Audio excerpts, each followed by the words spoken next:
लूट ले बेटा, लूट ले जियो। पूजा बिना हवन के और भोजपुरी बिना पवन के अधूरा बा, और जे इनकरा पे उंगली उठावेला उ बेलूरा बा। हई भोजपुरिया किंग जमाना कहेला पवन सिंह।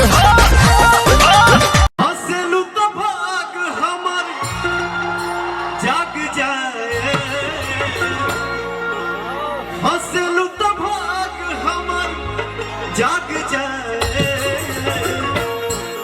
जा हमर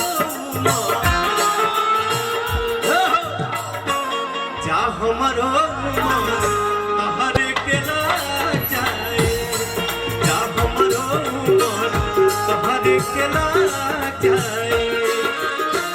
हंसलू तो भाग हमर जाग जाए, हंसलू तो भाग हमर जाग जाए, जा हमरो तहरे के ना जाए, जा हमरो तहरे के ना जाए।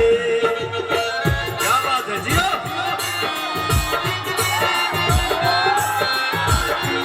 लव यू मेरे भाई, आप है तो दुनिया है। जियो।